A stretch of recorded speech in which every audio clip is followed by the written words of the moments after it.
अधूरी हसरतों का इल्जाम, अधूरी हसरतों का इल्जाम हर बार हम पर लगाना ठीक नहीं। ये ईवीएम कह रही है, मैं नहीं कह रहा हूं।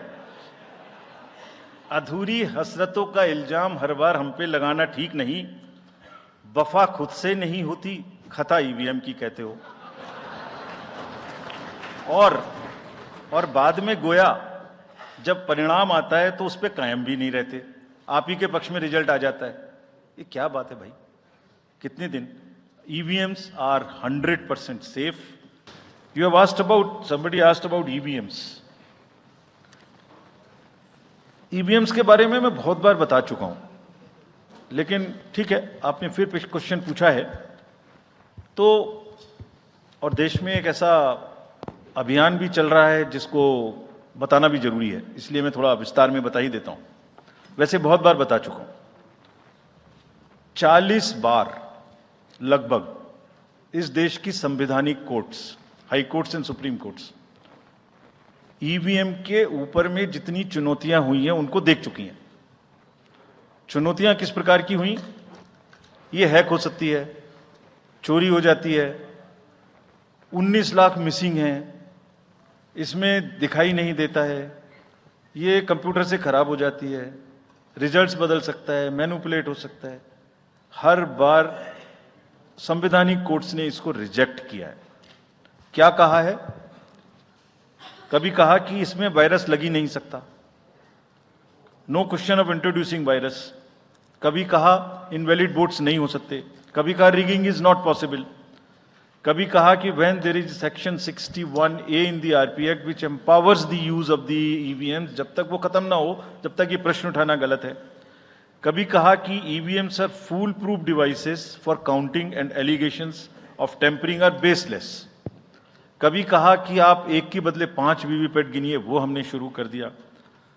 अब तो ये आ गया है नतीजा कि कोर्ट्स ने जुर्माना लगाना शुरू कर दिया।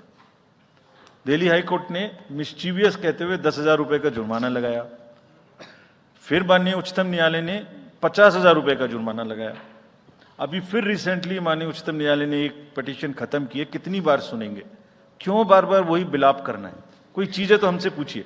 हैक नहीं हो सकती, किसी सूरत में नहीं हो सकती, एंड जो परिणाम आते हैं वही प्रमाण है। बार बार परिणाम आते हैं। कोई भी ईवीएम लेके बैठ जाता है सोशल मीडिया पे, वो डिब्बा लेके एक बैठ जाता है। और आजकल एक नया ट्रेंड शुरू हुआ है, वो थोड़ा सा एक्सपर्ट भी बन जाता है। आजकल 1-2 एक्सपर्ट भी चल रहे हैं सोशल मीडिया पे। वो कहाँ की डिग्री हैं, कहाँ के एक्सपर्ट हैं, थोड़ा देखना भी चाहिए। वो बताते हैं कि ये डिब्बा है, वो टूल बॉक्स जैसा डिब्बा होता है, उसके अंदर में क्या है पता नहीं है। उसमें से एक गत्ते के डिब्बे में से एक स्लिप भी निकलती है। वो धरना भी हो जाता है कि ये स्लिप बदल गई, मैंने यहाँ बटन दबाया था और यहाँ ही गलत निकल। लेकिन भाई आपने क्या दबाया था, किसी को बताया था क्या? क्या निकला, किसी को बताया था क्या?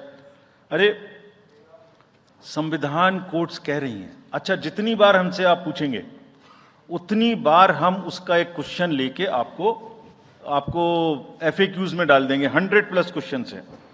और भाई political parties have come into existence because of the EVMs. There are many smaller political parties which in the age of the ballot papers might have not come into the existence. It was the fairness and the political parties know in the heart of their hearts. सब EVMs का 3-3 बार mock poll होता है, candidates के सामने में होता है।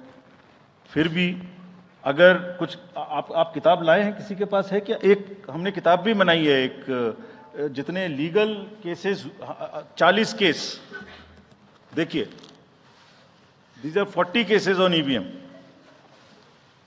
इसमें FAQ भी है, आप सब लीजिए इस किताब को हमसे।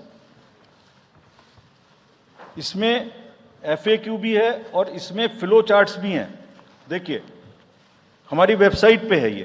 थोड़ा पढ़ने का तो कष्ट करिए, खासतौर से जो एक्सपर्ट महोदय हैं, वो बहुत सारे एक्सपर्ट्स हैं यहाँ, मतलब कंट्री में कोई भी बन जाता है, किसी पे कोई रोक नहीं है। हमने इसमें चार्ट भी लगाया है कि कितनी बार सत्ता में रहने वाली पार्टियां ईवीएम ने बदल दी।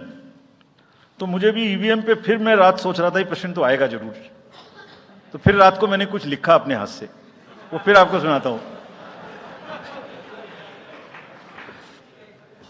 अधूरी हसरतों का इल्जाम, अधूरी हसरतों का इल्जाम हर बार हम पर लगाना ठीक नहीं। ये ईवीएम कह रही है, मैं नहीं कह रहा हूं। अधूरी हसरतों का इल्जाम हर बार हम पे लगाना ठीक नहीं, वफा खुद से नहीं होती, खता ईवीएम की कहते हो। और बाद में गोया जब परिणाम आता है तो उस पर कायम भी नहीं रहते, आप ही के पक्ष में रिजल्ट आ जाता है। ये क्या बात है भाई, कितने दिन? EVMs are 100% safe, 100% sure. We know now in last 2 years again we have done large number of improvements. एक ईवीएम की नंबर जो भी किस बूथ पे जाएगी वो कैंडिडेट को दिया जाएगा, इसलिए इसमें कोई प्रॉब्लम नहीं है।